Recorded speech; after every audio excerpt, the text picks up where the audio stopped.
Hi, my name is Abraham and I'm your big brother in recovery, coming back to you with hopefully another educational video based on how to achieve sustainable sobriety.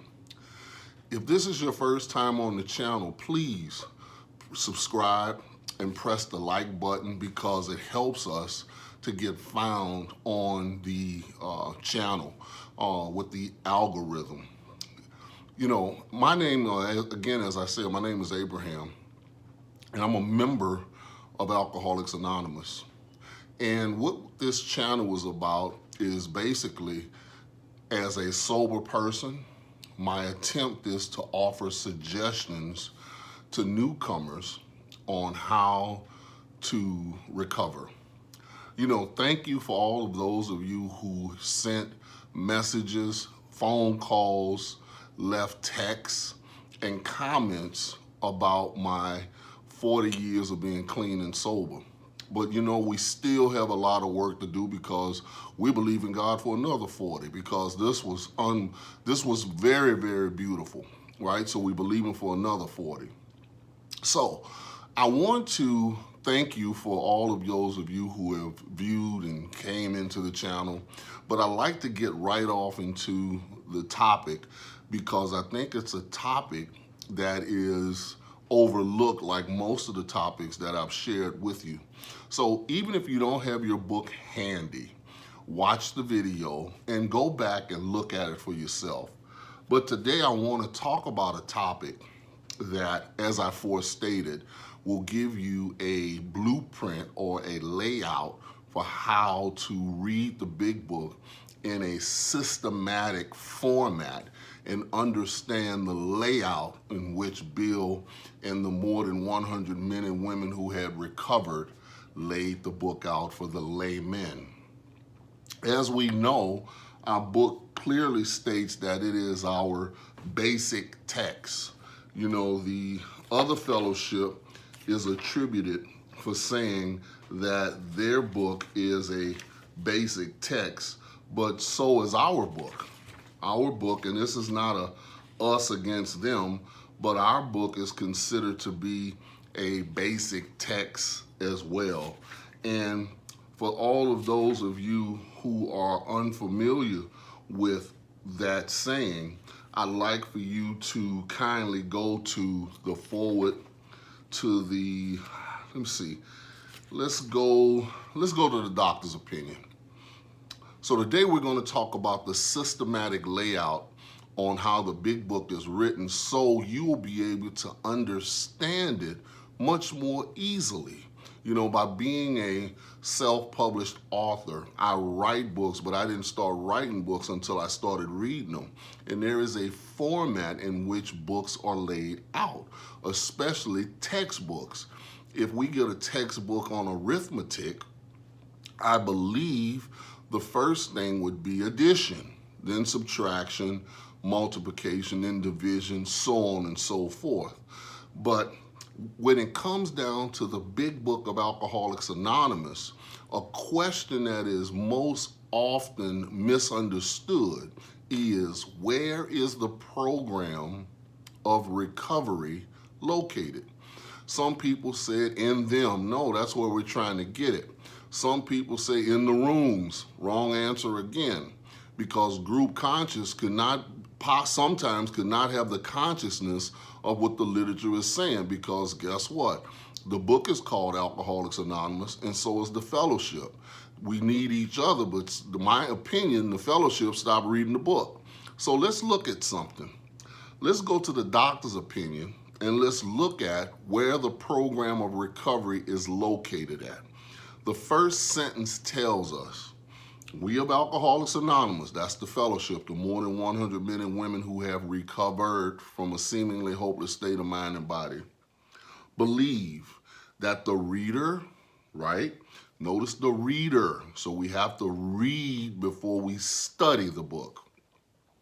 Will be interested in the medical estimate of the plan of recovery described in this book. And so with that being said, if you look at page forward to the first edition, it tells us that second sentence. To show others precisely how we have recovered is the main purpose for this book. In other words, for them, meaning those who suffer from a seemingly hopeless state of mind and body, we hope these pages will prove so convincing that no further authentication will be necessary. Now I'd like to show you something else. But first I'd like to tell you, a textbook is nothing but the transference of information from one mind, which is the writer, or in this case, plural, writers, to the person that is reading the book, the student or the layman, like myself. I had to read what they did in order for me to get what they got. Second of all, teaching, a word we don't use a lot in the rooms of recovery, but teaching is merely the ability to increase the knowledge of the one being taught. That's what the basic text does. A textbook, when you think of textbook, you think of school, right? So, if you notice in the preface of our big book, the second paragraph, remember I talked about the basic text or basic textbook? It says, because this book, the one we're holding, the big book Alcoholics Anonymous, has become the basic text meant to be read and studied for our society and has helped such large numbers of alcoholic men and women to recover, there is this strong sentiment against any radical changes being made in it. Notice what it says next. Therefore, whenever you see therefore, notice it is there for a reason. Therefore, the first portion of this volume describing the AA program has been left largely untouched in the course of revisions made from the second, third, and current, the fourth edition. What does that mean?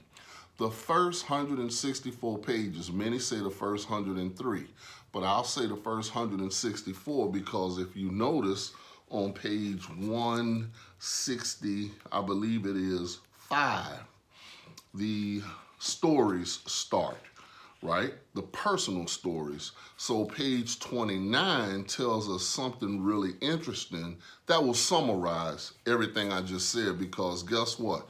I'm one of those guys, don't believe nothing I say, but go back and research it for yourself and you'll have a greater appreciation for what I'm sharing, because you can find it in the book. I believe Malcolm X said if you want to hide something from a brother or a sister, put it in a book, they'll never find it. Page 29, the first sentence or first paragraph tells us further on after page 29, clear-cut or simple directions are given showing how we recovered, ED. They are followed by 42 personal experiences, the personal stories. I read the whole book, but preferably right now, I like to read the first 164 pages. I only use the personal stories to reference certain points to accentuate or accent what I'm trying to teach, which the book is teaching. So, we just saw that the first 164 pages have been untouched since the beginning. Now I want to talk about the format or what today's topic is. And if you think about it, nobody really talks about the layout of the book, but I'd like for you to go to your table of contents. And I want to give you the first Abrahamism of the day.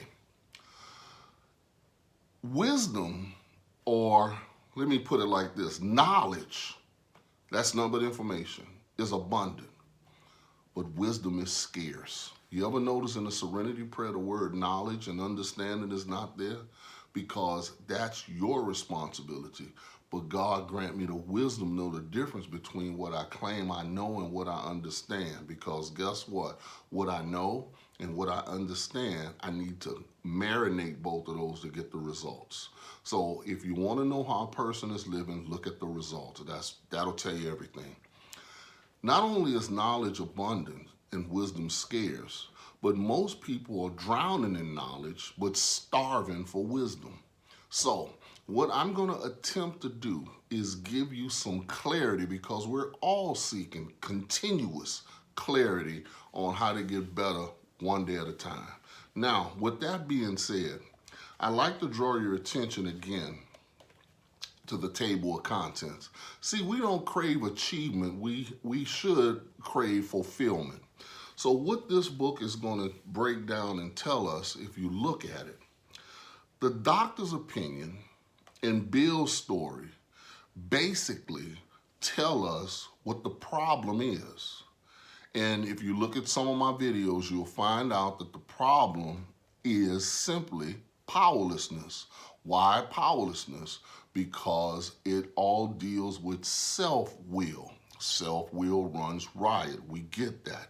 So the doctor's opinion and Bill's story, pretty much, when you read both of those, you come away with step one, you realize that you're powerless, and as a result of being powerless, you're unmanageable or uncontrolled or out of control merely because of self. Bill said it clearly on page 14. He said, and let's go there, first paragraph, simple but not easy, a price had to be paid, and it meant destruction of self-centeredness. The opposite of self-centeredness is God-centered. So dig this, sobriety is free, but recovery costs, because sobriety is a gift given from God. But watch this, in order for me to recover, I have to work certain principles and steps. Now, if we look at, there is a solution.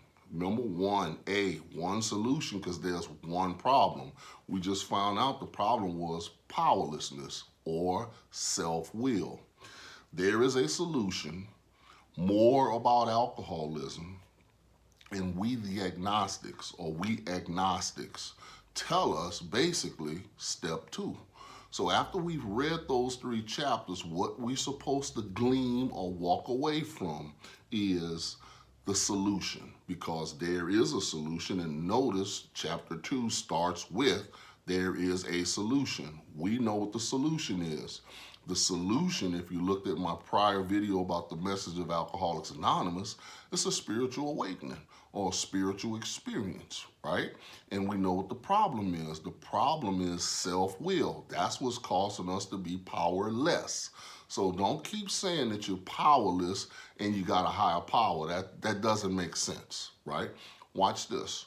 So there is a solution, more about alcoholism, and we the agnostics tell us that we simply need power. Does that make sense? The doctor's opinion and Bill's story tell you the problem. Powerless because of self-will. There is a solution, more about alcoholism. We agnostics tell you the solution. Guess what? You need power. What is the power? It's spiritual. It is God's will. If self-will is the problem, God's will is the solution. Now watch this. How do I know that? You remember Bill W. knew step 1 because he got it from Silkwork, but he relapsed 3 times before he got sober, because watch this, he couldn't get sober until he got a sponsor. If you look at the doctor's opinion, I'm going to back that up for you. He failed until he got a sponsor that gave him not only step 2, which was the solution, God's will, but the practical program of action. I'm going to prove that to you. If you go to the doctor's opinion on Roman numeral page XXV, let's look at to whom it may concern. I have specialized, this is Dr. Silkworth talking, in the treatment of alcoholism for many years. In late 1934, I attended a patient, Bill W., who, though he had been a competent businessman, broker, of good earning capacity, was an alcoholic of a type I have come to regard as hopeless. Watch this, hopeless. In the course of his 3rd treatment, told you he went to treatment 3 times, he acquired certain ideas, plural, concerning the possible means of recovery. As part of his rehabilitation, he commenced to present these conceptual ideas to other alcoholics, impressing upon them that they must do likewise with still others. This has become the basics of a rapidly growing fellowship of these men and their families. This man and over 100 others appear to have recovered. Now let's look at that. Bill went to treatment 3 times because all he knew was step 1, the problem. He knew he was powerless and he knew self-will ran riot, but he didn't know anything else. Now, those of you who have read the book, I'm going to take for granted that you've never read it before. If you go to page 17, you'll find out that it says, and there is a solution, that we of Alcoholics Anonymous know thousands of men and women who were once just as hopeless, remember, as Bill. Nearly all have recovered. They've solved the drink problem. Now watch this. They say that Bill got some possible means of recovery, some ideas. We already know if we look at page, excuse me, if we look at page 9, we'll find out that Bill couldn't recover until he got a sponsor, and we know who his sponsor was. It was Ebby Thatcher. If we look at the bottom of page 9, it talks about, but he didn't know ranting or preaching. In a matter-of-fact way, this is Bill's sponsor, Ebby. He told of how 2 men had appeared in court persuading the judge to suspend his commitment. You remember, it was either the insane asylum or it was a 5-day detox because they didn't have residential or inpatient or outpatient treatment. Notice the next sentence. They had told of a simple religious idea, step 2, because all Bill knew was 1, and a practical program of action, which is step 3 through 12. That was 2 months ago. In other words, Ebby had recovered 2 months ago before he started sponsoring Bill. Now, I'm just reading the book. How do I know that? The result was self-evident at work. How do I know that? Look at the top of the page. He was sober. And if you look and you continue to look, you'll see that step 2 is the solution, like I said, but Bill got that from Ebby because guess where Ebby got it from? Ebby got it from the Oxford group. If you go to page 263, because you got to remember, the book wasn't even written yet, right? But let's take a look at that because you may not know. He didn't get 12 steps from him. He got these from him. You go to page 263, you'll see the 6 steps of the program on page 263. And Ebby got them from the Oxford group. Let's look at the bottom of page 262. The day before I was due to go back to Chicago, it was Dr. Bob's afternoon off because you remember Ebby was sponsored by Dr. Bob. He had me over, he had me over to, no, I'm sorry, Ebby wasn't sponsored by Bob. Bill was sponsored by Ebby. Watch this, I'm talking about the 6 steps that were acquired from the Oxford group. I'm sorry for that misinformation. He had me to the office and spent 3 or 4 hours formally going through the 6-step program as it was at that time. Now let's take a look at these 6 steps. The 6 steps were from the Oxford group. And if you look in your big book dictionary, the Oxford group, the definition is 1st century Christianity group. I'm not promoting a religion or anything, but I'm just telling you the definition. But look at it for yourself. It was the church on the corner. Complete deflation, that's step 1. Notice what it says next, dependence and guidance from a higher power. We know that as step 2, step 3, step 6, step 7, and step 11. Notice what it says next, moral inventory, step 4 and 10. Watch this, step 4 says make a fearless and moral inventory, a searching and fearless moral inventory, but step 10 talks about a personal inventory. They both mean the same thing. Bill just didn't want to be redundant. Notice what it says next, confession. Confession was considered just the 5th step. Admit it to God, to yourself, and to another human being the exact nature of your wrongs. Restitution, 8 and 9, repairing the wreckage of the past. And last but not least, continued work with others, step 12. Now notice something that is very, very interesting, and I need for you to see this. As I told you, chapter 2, 3, and 4 tell you the solution, right? We know the doctor's opinion and Bill's story tell us the problem. So now we got the problem: powerlessness, self-will. Now we have the solution. We need power. Watch this: God's will. Now we need as Bill said on the bottom of page number 9. What we need next is how to apply the practical program of action. You know, I was listening to Dr. Fauci talk about the COVID-19 vaccine that is about to come out. And thank God, and I hope many of you out there, if not all of you out there, are safe right now, both you and your families. So continue to mask up. But what he was saying is the vaccine is almost 95% effective. But what I gathered from listening to him say that, my higher power shared with me that the vaccination is 100% effective. See, you can have and know the problem and the solution, but if you don't, watch this, page 59, here are the steps we took, which are suggested as a program of recovery. If you don't take the vaccination or the vaccine, it does you no good. So the point I'm making is, the book is the vaccine, but the practical program of action, it gives us the plan of recovery, which we have to take. We have to take the steps in order to recover.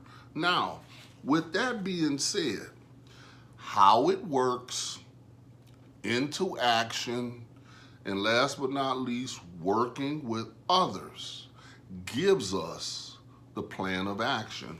Or as Ebby told Bill, the practical program of action. You remember, faith without works is what? Dead. Works, plural. Faith, guess what faith is? Acting in what you believe. Guess what that is? Step 2, came to believe. Believe what? In a power greater than yourself could restore you to sanity, because you had a power less in step 1. Step 1 is the problem. Step 2 is the solution. Now here comes the practical program of action in those 3 chapters. How it works, into action, working with others. Now notice something. How do I know that? Because how it works, let's go to it, says something real interesting. It tells us, first of all, our stories disclose in a general way what we used to be like, what happened, and what we're like now. Notice what it says. If you have decided you want what we have and are willing to go to any lengths to get it, then you're ready to take certain steps. So as some of you know, I call that step 0, because that's the prerequisite that one must take in order to take the plan of action, because everybody is not ready. It says, as some of these we balk. We thought we could find an easier, softer way, but we could not. Now watch this. How it works is interesting because it only takes a day to learn how it works, but it takes a lifetime to practice how it does, because we're not practicing the steps, we're practicing these principles in all our affairs, and behind every step is a principle. So get this. Notice it says that once we take these steps, because here are the steps we took, which are suggested as a program of recovery, step 12 tells us what the result of taking the step is, and it's a spiritual awakening. But before we take the plan of action, I want you to notice something.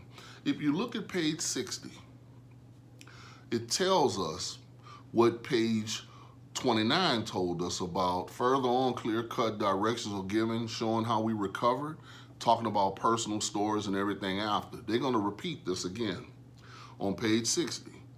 Second paragraph. Our description of the alcoholic, the chapter to the agnostic, and our personal adventures or stories before and after made clear three pertinent, watch this, or three main ideas. What are these ideas? A, that we were alcoholic and could not manage our own lives. That sounds like step one. B, that probably no human power could relieve our alcoholism. That sounds like step two. Watch this. God could and would if he was sought. Sought is a verb. That's action. Notice something. It didn't say higher power no more. Notice something. Being convinced. Most people keep reading, but wait a minute. Being convinced of what? A, B, and C. The original Big Book says if you're not convinced at this point, reread the book up to this point, and if you don't agree with it, throw it in the trash and try some more controlled drinking, because we can't go no further than A, B, and C. These are the ABCs of recovery. If you are convinced of A, B, and C, the problem, powerlessness, self-will. B, solution, power, God's will. Guess what it says next? We're at step three. So how it works really starts with step three, right? And step three is nothing but a prayer. So watch this. The point that I'd like to really emphasize, now that we're convinced of both of these things, I want to summarize everything I just said. I said that the doctor's opinion and Bill's story tell us the problem. I said that there is a solution, more about alcoholism, and we agnostics tell us the solution. I said that how it works into action and working with others gives us the plan of recovery. Now I'm going to synthesize or summarize everything I just said. I'd like to draw your attention to page 45. Page 45. And notice what they're going to say on page 45. Lack of power, that was our dilemma or problem. Lack of power was our problem. That's step one. We had to find a power which we could live, because up to finding a power, we've survived. And it had to be a power greater than ourselves. Obviously, but where and how were we to find this power? That's a great topic to bring up in a topic and discussion group. Where and how do we find the power? I'm going to show you where to find the power, and I'm going to show you how. But before I do that, look what it says next. Well, that's exactly what this book is about. What is this book about? Where and how to find the power. Its main objective or purpose is to enable you to find a power greater than yourself, which will solve your problem. What's your problem? Self-will. That means we have written a book which we believe to be spiritual as well as moral. What does that mean? Only spiritual principles or spirituality can change your morality. What is your morality? Your psychology. Because guess what? Dr. Silkworth said that until a man undergoes an entire psychic or psychological change, there's no hope for his recovery. So, I'm going to answer the two questions. Where to find the power and how. Where to find the power is found on page 55. And you could take your time and read the first three paragraphs on that page, or the whole page. Watch what it'll tell you. Actually, we were fooling ourselves, for deep down in every man and woman and child is the fundamental idea of God. So where to find the powers inside of us? Not external, but internal. That's why we worship the created and not the creator. So we're trying to invert that, right? And if you notice, it'll also tell us that the way that we, page 45, the way that we pretty much, not only where do we find the power, but how do we use this power? We take the steps at once, right? Because guess what? The sooner we take the steps, the quicker we get a spiritual experience that will solve our addiction problem, because alcoholism is simply an illness which only a spiritual experience will conquer. That's why taking the steps, the result is a spiritual awakening, because even though you physically woke, you must be spiritually asleep. So when you get awoken because you sleep, guess what you realize? That now you are all about attempting to fulfill God's will versus self-will, because that's all a recovered person is. One who consciously wants to fulfill God's will and less of self-will. Now, with that being said, I want you to continue to read your book, continue to look at the layout that I said, because that's all this video was about, is how to read the book in a systematic way to where as though you can glean the information that they were trying to tell you. So I want to thank you for coming back to the channel. I hope this information was helpful, because it was truly helpful to me when I got it. So with all earnestness and everything else I need to say, I thank you for listening to me. Please forward these videos to your friends. By all means, leave comments at the bottom. And you know what? Happy holidays to everybody. And stay safe out there, okay? Talk to you soon. Bye.